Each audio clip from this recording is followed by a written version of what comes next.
If you want to learn more about effective management, head over to mattsingers.com and sign up for my free management training. Welcome to the Mad Singers Management Podcast from madsingers.com, where entrepreneurs and business managers learn and share.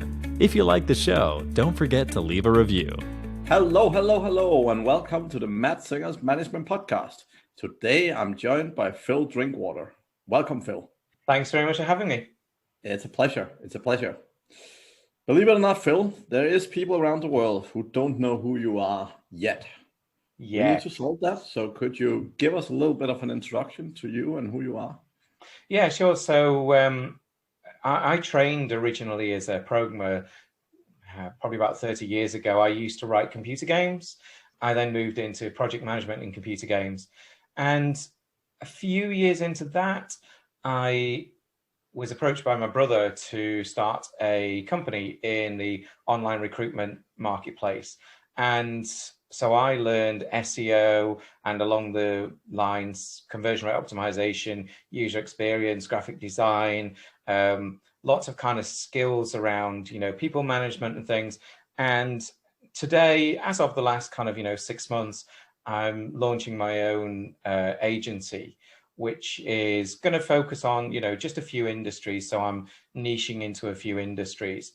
So yeah, that's probably a fairly good background, but I have about 20 years in kind of the industry now in sort of SEO and that kind of thing.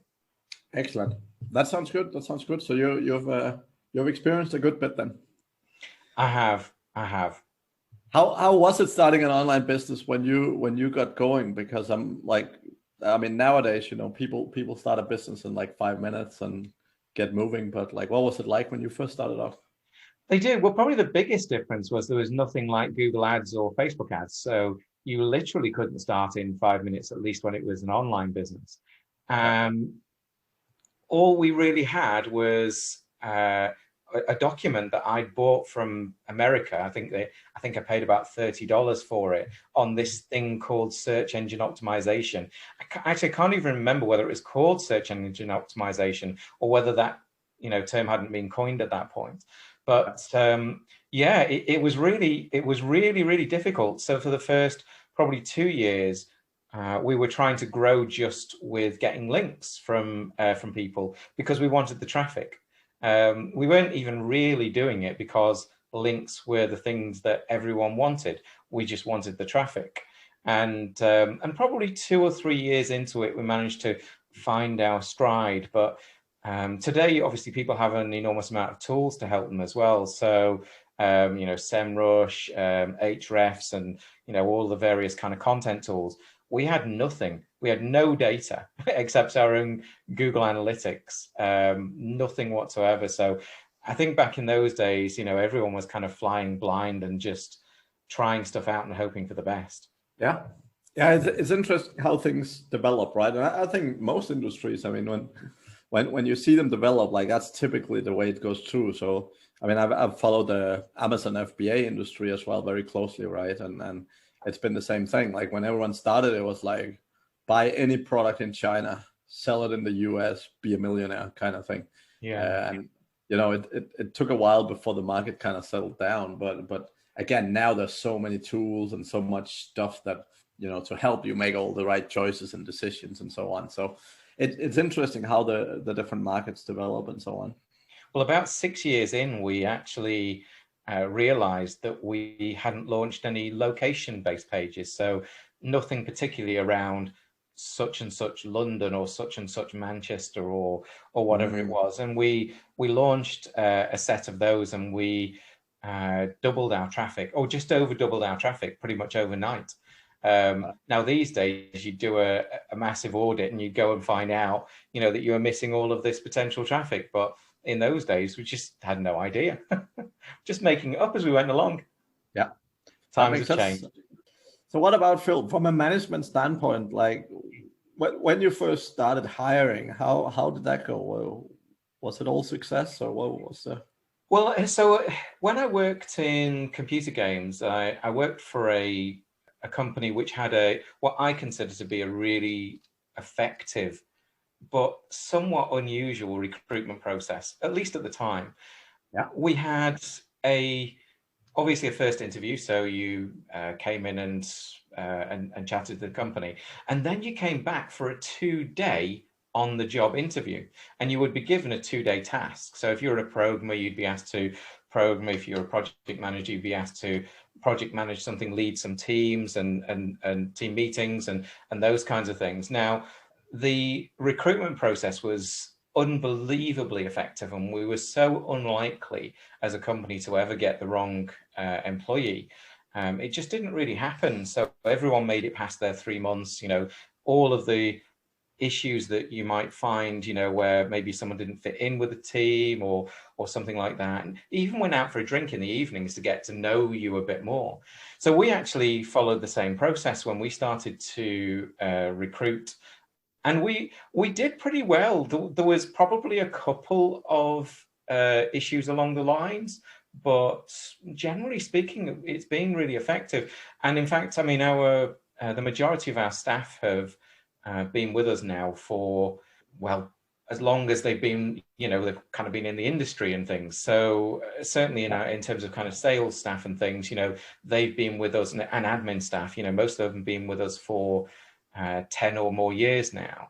Wow. And we have content writers and things. One of our content writers, he left university, came and took a job with us, and he's still with us. That's, I think, 6 or 7 years now. So recruitment's been really important for us. And to me, I mean, it's really important to get the right fit. So we sit people literally in with, obviously not during COVID, but we sit people literally in with a team and give them some tasks to do and encourage them to talk to the people around and ask any questions that are on their minds. So nothing is taboo. You can ask about how it is to work here. You can ask about the direction. You can ask about whatever you like. Just so that, when people turn up on day one, they know what to expect. Because obviously from a management perspective, it's a real problem if you're needing work done and someone turns up day one, they realize it's not quite what they wanted, and then they obviously leave again. Yeah, I mean, that's a problem for many businesses for sure. Yeah, that sounds very interesting, and it's a good. I mean, so some of the people we've recruited, we've done in a similar way. So we would basically, like, when we find people we feel have a good fit, we would basically bring them in for, typically for us, it was a couple of weeks, but basically same sort of mindset in terms of testing them and seeing if the mindset and everything fit, and if they would get along with the team and so on. And we would actually go around and ask the team and say, do you think we should hire this person? Do you think it'll be a good fit? What do you think they'll be good at, and where will they struggle, and so on? So we always try to get as much feedback from the team as we could, also to make them feel like part of the process, right? Because that also, like, if you get someone in that's struggling, it also actually makes the team step up if they've had a choice and said, like, oh yeah, this is a great person, right? And if they're struggling, then the team is more likely to actually step up and really make sure that they become successful, right?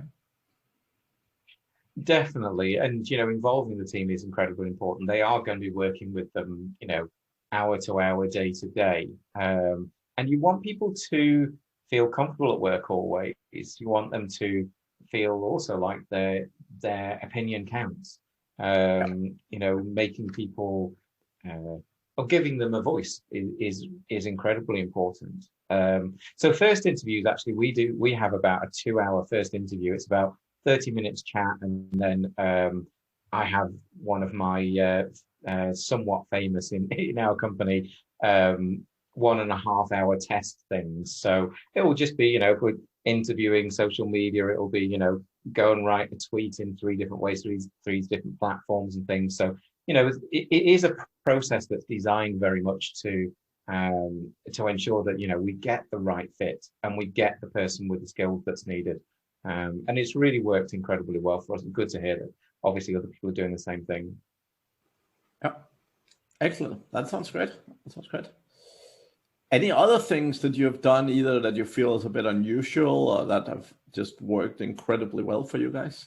We have a completely open structure to the company. So I'm guessing many companies these days are fairly open structure, but we don't really have, we have a management structure in that people take certain extra responsibilities on, but we don't, we're a relatively small team, you know, kind of 12, 14 of us, and no one really has any more particular say than anyone else. We're interested in everyone's opinions, and making the right decision, you know, comes from allowing that. I think, you know, certainly companies that I've worked in before that have had a very top-down approach to management, I think it becomes very difficult because feeding back up the chain can be quite hard. So we just don't really have any of that. We have a very, very flat structure. And we aim to give people as much direct responsibility as we can. I think also for us, it's important to allow people to make mistakes, and I think, you know, over the years, you know, if I think back to my own career and, you know, some of the companies I've worked for, the lack of kind of a blame culture, or in some cases having a blame culture, has made such a big difference to how much I've enjoyed working at a company and wanted to stay there. We just don't do that whole thing. We just don't do, you know, the kind of blame culture. We allow people to make mistakes and learn from them. We obviously have some processes, and we ensure that people, you know, have knowledge. But, you know, if a content writer manages to, or it writes something and it's not successful in, you know, in its field, you know, it doesn't really grow in terms of SEO. Well, that's fine. We'll take it. We'll have a look at it. We'll see what we could do. But, you know, there's none of this kind of, well, you know, you should do better. We just find that that's really, really ineffective.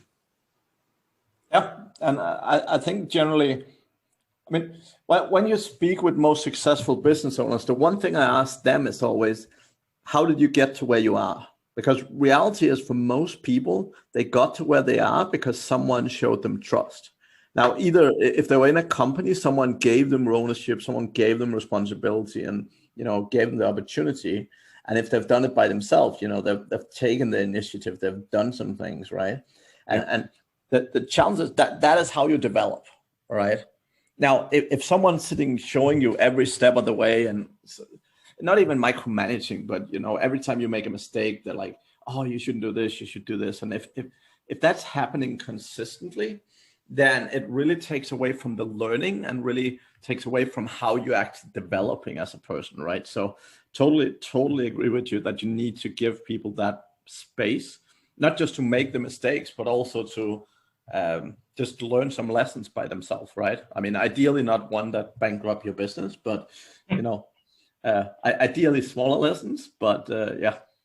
Yeah, and certainly, you know, I think you can allow people to grow within an ever-expanding bubble. So, you know, people have to have a level of responsibility which is relevant to their position and their knowledge in the company. So, as you rightly say, you know, ideally, you know, not something that's literally going to bankrupt the company.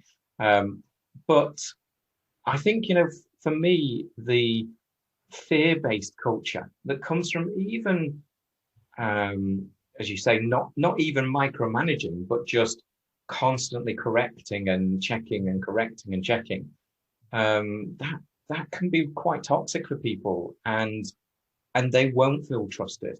You know, they won't feel that they can grow at a reasonable rate. And obviously what you're trying to do for any employee is just to allow them to grow to be the best that they can be.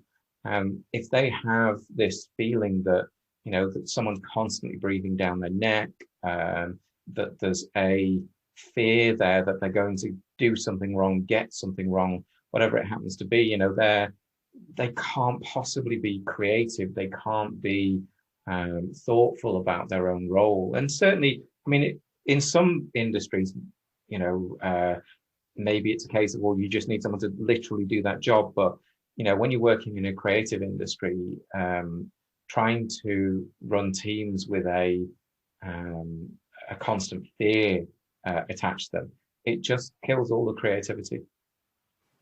Yeah, definitely, definitely.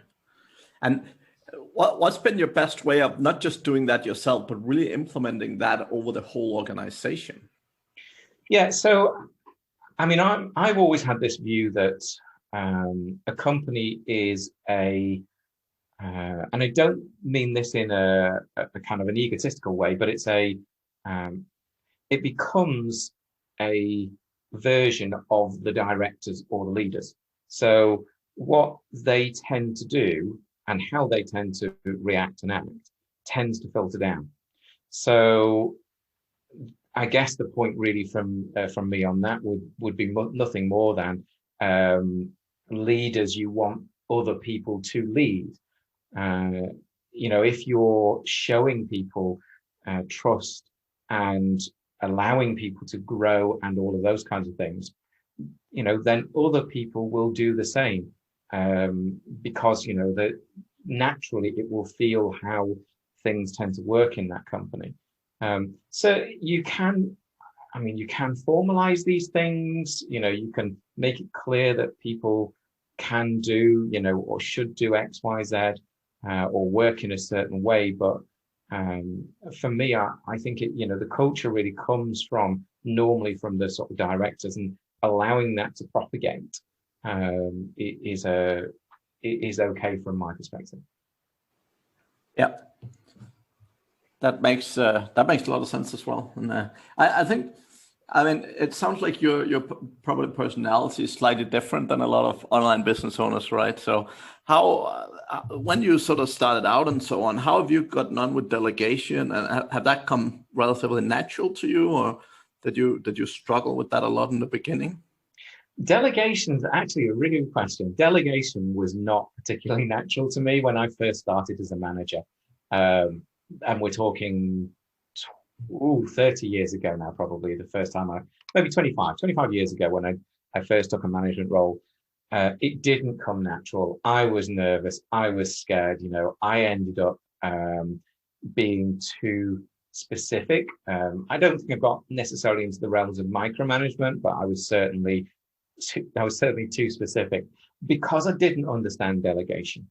I didn't understand how to allow people to grow. I didn't understand how to give them this, as I say, ever expanding bubble. You just want to allow them to grow slowly in confidence and all of that kind of stuff. So delegation for me was not natural at all. And I actually ended up doing some training on it, before everything was online training, is say a long time ago. And we went on a particular course, and that was clearly an area that I was not particularly used to. And coming out of that, I think I recognized that delegation is about being clear and specific, but having some reasonable boundaries as well.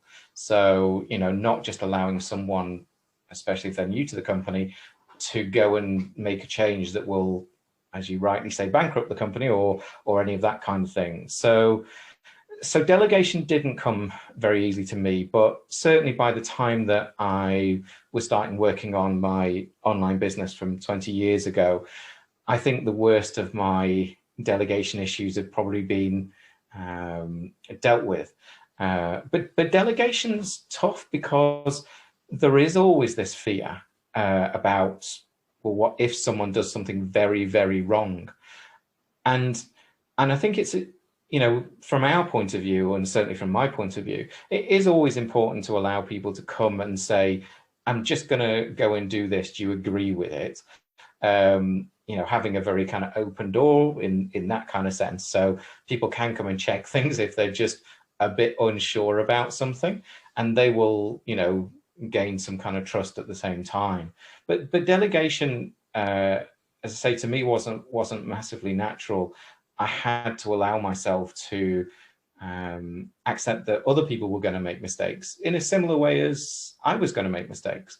And also, I mean, a further point on this, something that I'm always very keen on is understanding that life, you go through time and through your journey in your life, is a lot more complex than this is a mistake and this is a success.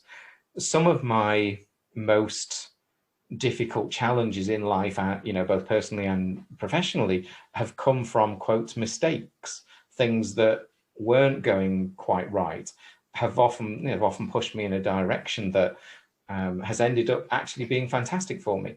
So I think if someone has this view that life has to be optimized to the nth degree, to be perfect, this is the plan, exactly this, I find that can be a struggle in so many ways for a business. First off, it doesn't allow you to navigate around and be kind of nimble, because there's always this feeling that you've got your next 10 years planned out and it's got to be this.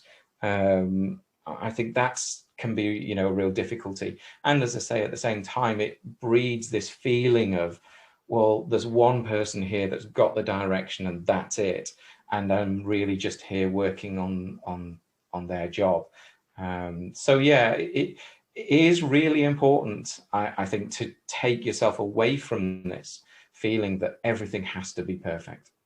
Yeah, totally agree. And I mean, I definitely struggled big time with delegation initially, and it's still one of the things that I have to keep reminding myself on, and I have to like keep thinking about it. Like it's definitely something where by nature I'm also very detail oriented, right? But again, it's I'd say it's the number one skill set that I work with most clients on, and again, for most people, it's just it doesn't come natural, right? It's not, if you don't understand the logic fully, then it doesn't make a lot of sense with delegation, right? And I think that's when most people really struggle the most, right? It doesn't, and when you do think about it, you think, okay, I know my business, I know how my business should go. It needs to go in this direction, and this is exactly what I need, and therefore all of my staff need to follow exactly that process. At that point, you are only allowing yourself to be one single creative.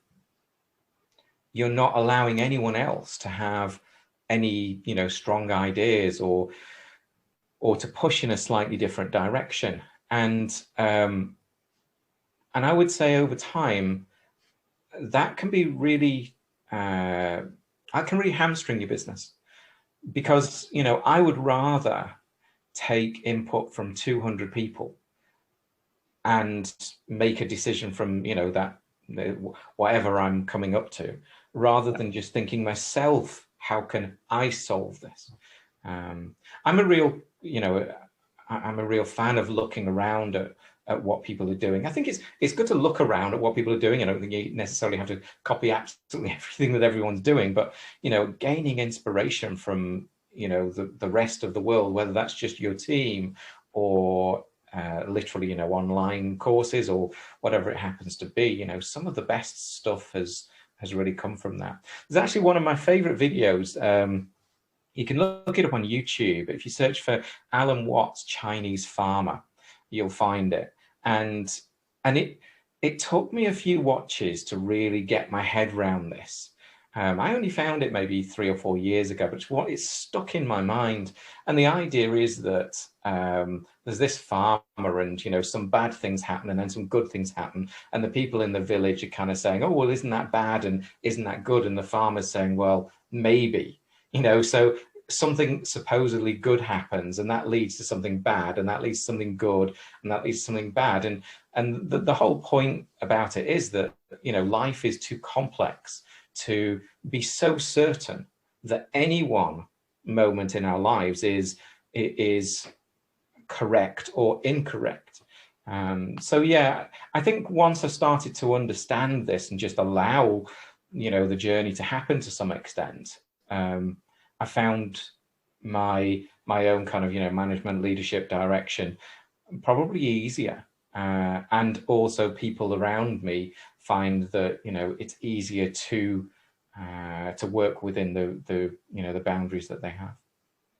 Yeah, That makes a lot of sense.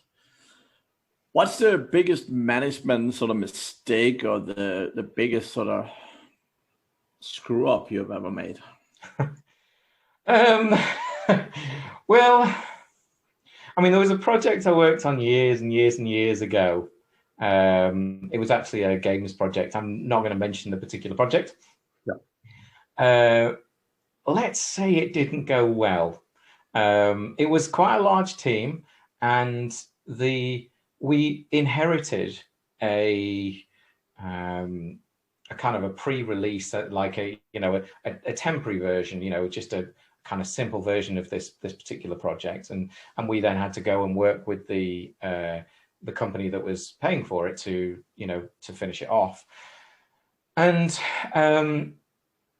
in the early days, we made a few decisions to go away from some particular points that had been specified in the original spec. And I think we were right to go away from those, but we didn't go far enough. And the project ended up over budget. The customer wasn't particularly happy. They sent someone who was actually a great guy, by the way. They sent someone to come and sit with us, so could help us make decisions in the kind of final phases. And I look back on that one because that's probably the only time that I've had something that's significantly gone wrong.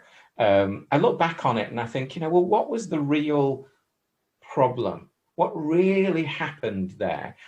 Not that they became overbearing, because I don't think they did, or not that the original spec was wrong. It probably was too ambitious. So let's say we cut it down a little bit. But what went really wrong was that the team was too inexperienced to spot a few of those mistakes as they were coming up. And there was probably one guy, a technical guy, who was he was probably a bit more vocal about some of the changes that were maybe needing to be made, but as a team we didn't follow that direction, and that's so we paid for that with an enormous amount of overtime and stress and redirection later on, and an unhappy customer, and all of that kind of thing. So yeah, that's probably my kind of biggest mistake throughout. And I think if I look back and go, well, what have I actually learned from that? I think that the thing that I have learned is that we didn't do enough costing on that project in the early days. So we already had a relatively short deadline, and we were thinking, well, we just need to get on. If we'd gone and sat down and done a larger amount of costing, I think we would have realized that the project needed to be somewhat cut down, and it wasn't going to make it. That was a hard time. That was a hard year. Yeah, and obviously, I mean, those kind of things, the smaller your company is, the more it hurts, right? But yeah, really difficult. Really difficult. Yeah, it's very, very tough to to kind of cope with those kinds of things. Very tough.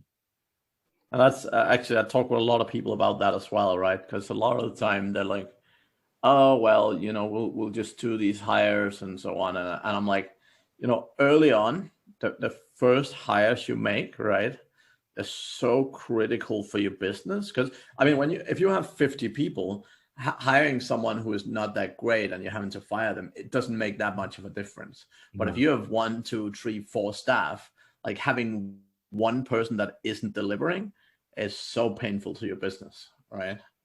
It is, and also it's an extremely large increase in cost percentage-wise as well. If you've got one person, you've got to double to get to 2. If you've got 50 people, you've only got to add 1/50th to get to 51.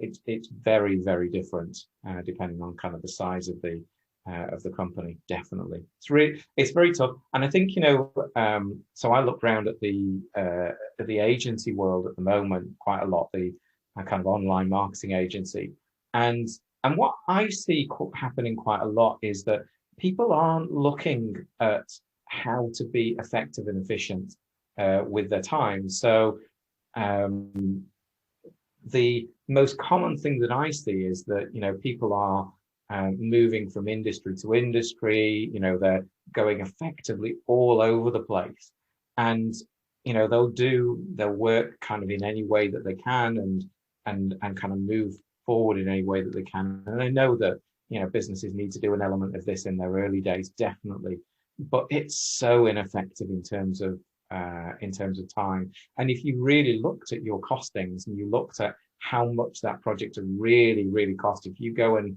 analyze that, you'll realize that cutting down the amount of things that you offer out to the marketplace is incredibly important. Definitely. I guess you speak to lots of frustrated agency owners. Yeah, totally. And I mean, yeah, I'd say niching down is probably the single biggest issue that most people have, right? Like doing that in a good manner is not easy, all right? It isn't, and there's a fear of missing out. It's like, well, there's business on the table here. I want business. I need to have business. So yeah, I need that thing. I read a sales book years ago. I don't consider myself to be particularly a good salesperson, and I thought I'd read up a little bit on it. And I mean, it was one of these books, and I think a lot of these books are the same, where really you could cut it down to about half a page, say the same thing, and the rest of it was just justification and stuff. But I made it sort of 2-3 chapters in, and I realized that I was just kind of reading effectively the same thing again. And the point that was being made is, you should do the business that, first off, that you enjoy and that you can be successful at. That will breed and bring about more, happiness from your customers, who will send, get in contact with more of their customers, and obviously, your word spreads and stuff. And if you don't niche down, it can be very difficult to satisfy the ongoing kind of demands from such a wide range of customers. And the niching doesn't have to be per industry. It can be literally, I'm going to do tech SEO for Spotify sites, whatever it is that you want to do, whatever kind of works for you. So yeah, I would say at the moment, there's, looking around at the industry, there's a lot of people struggling, and I think that might be a root cause of it. Totally agree. And I mean, it is typical for entrepreneurs, right? Because they are always eager for the business. They are always eager to, make the sale and all that good stuff. But it's like, and I understand, like, it is hard in the beginning to say no, right? It is hard to say no to business, and it is hard to, not being able to do what you would like to do with the business, right? But you have to. I mean, you really don't have a choice if you want to be successful, right? Because these people are constantly trying to serve like lots of different businesses, lots of different scenarios, right? Like they're never going to be successful with it, right? No, I mean, if you look around at the world, and we take so much of this for granted, let's just examine for a second a sweet corn in a can, for example. Sweet corn in a can. You can buy sweet corn in a can. It's probably, I don't know, 200 grams. I don't know what the number is. You can't go to the company and say, can I have 158 grams? It's 200 grams. It's specific. They do one specific thing, and they do it time and time again. And that drives such a huge efficiency, or allows such a huge efficiency. If you're literally going from pillar to post all over the place. And in the early days of your business, you will do some of that because you're trying to find your way and you're trying to find your place. And certainly I've been, in that place as well. But, all of the most successful businesses do something and do it very, very well, to the exclusion of other things. But when it comes to agencies particularly, it does seem that it's like, well, I need to do that, and I need to do that, and I need to do that, and this, and literally, and there's the term obviously full service agency. So many of the full service agencies out there is just one or two people who do a particular thing moderately well. So for me, I would say focus on something that you really, really want to do, can do, enjoy, and cut so much of the rest of it out. It allows you to focus on your particular market. If you're going after lawyers, for example, not going after them in that sense, but if you're trying to work with lawyers, you can focus on where lawyers hang out. I mean, that's sort of a marketing 101, really. It's like, you go and find out where lawyers hang out, and you go and hang out with them.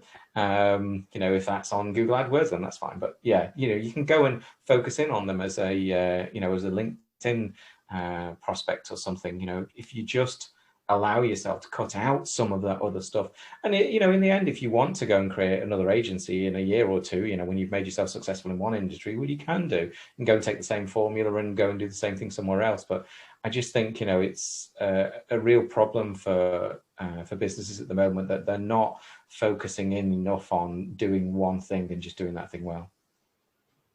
Yeah, and I think honestly, I think that's probably the topic I've spoken the most of as presentations and stuff over the last year or two, because it is, I mean, as you say, it is such a big issue generally in the industry, right? And yeah, it's a tough one for sure.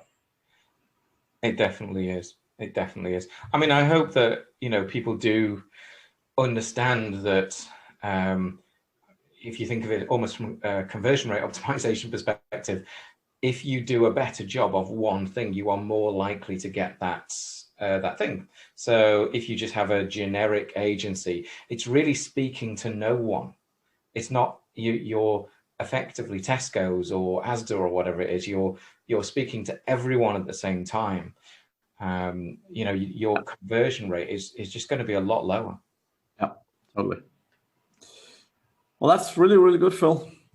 And you've obviously been around for a while, right? So what's sort of been the biggest lessons you've learned, or what have been the sort of best resources and so on that you can share with the audience that you've learned from so far?